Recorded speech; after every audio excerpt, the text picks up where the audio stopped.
मेरा नाम किरण है और मैं एक पोती हूँ। जब मैं बड़ी हुई तो मेरा भी एक सपना था कि मैं भी हर एक आम लड़की की तरह मेरा भी सपना था कि मैं भी बड़ी हूँ और नौकरी करूँ, मेरा भी एक अच्छा सा बॉयफ्रेंड हो और मैं भी घर बसाऊँ और जैसे एक नॉर्मल लाइफ जीते हैं वैसे मैं जीऊँ। बचपन से ही मुझे मेरी फीलिंग्स जो थी वो लड़कियों जैसी थी। मुझे लड़कियों के साथ खेलना अच्छा लगता था और मम्मी के साथ हाथ बटाना, घर का काम करना अच्छा लगता था। और मैं कभी कभी मम्मी की चुन्नी लेकर नाचती थी या मेरी सिस्टर का कपड़े मैं पहन लेती थी। तो इनसे घर वालों को बचपन से ही प्रॉब्लम होती थी कि क्यों तुम लड़कियों वाले कपड़े पहनते हो, लड़कियों के साथ खेलते हो। तो मतलब बचपन से ही एक तरह का डिस्क्रिमिनेशन शुरू हो जाता है पोतियों के साथ।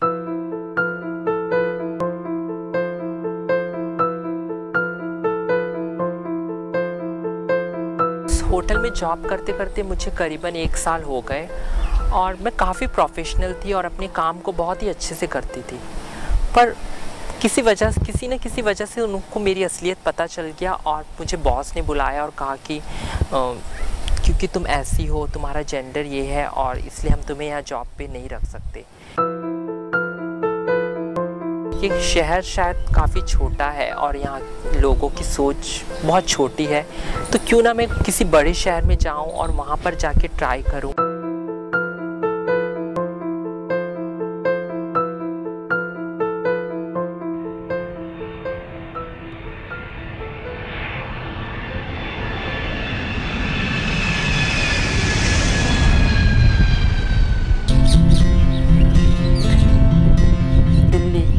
दिल्ली काफ़ी बड़ा शहर था। जैसे मैं दिल्ली पहुंची मुझे लगा ये शहर इतना बड़ा है तो यहाँ के लोगों के विचार भी बड़े होंगे।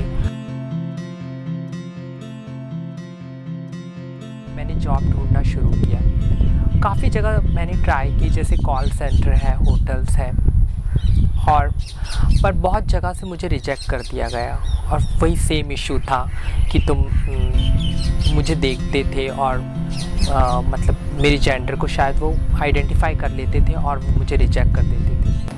तब इंसान को जब सामने से कुछ भी ऑफ़र आता है तो वो जल्दी से एक्सेप्ट कर लेता है, क्योंकि उसके पास और कोई चारा नहीं रहता।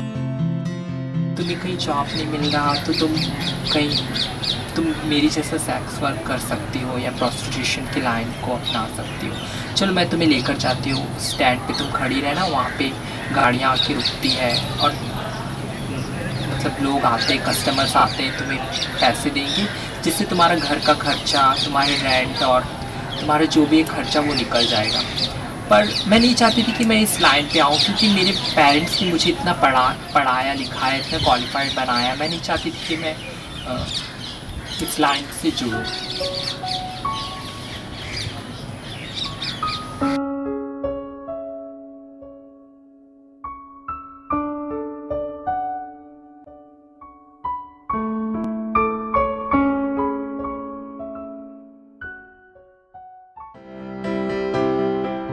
तब से मैंने सोचा कि नहीं, अब मुझे लड़ना है। अगर मुझे इस समाज में लड़ना है और मेरी जैसी पोतियों के लिए फ़ाइट करना है तो मुझे आगे बढ़ना पड़ेगा। उसके बाद धीरे धीरे मुझे पता चला कि कोई ऐसा भी ऑर्गेनाइजेशन है जो LGBT के लिए काम करता है।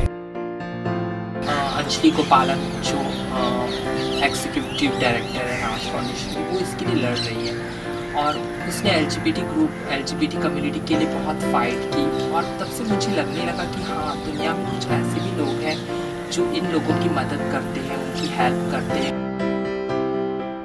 एज ए काउंसलर नास में काम कर रही हूँ। मैं भी मेरी जैसी कई पोतियाँ उनको HIV के बारे में इन्फॉर्मेशन देती हूँ और अगर उनके साथ कुछ बुरा होता है, जैसे लोग फैमिली इशू लेकर, फैमिली प्रॉब्लम लेकर या किसी जॉब को लेकर या लीगल इशू को लेकर, मैं उनकी हेल्प करती हूँ और अंजलि मैम इसके लिए बहुत सपोर्ट करती है।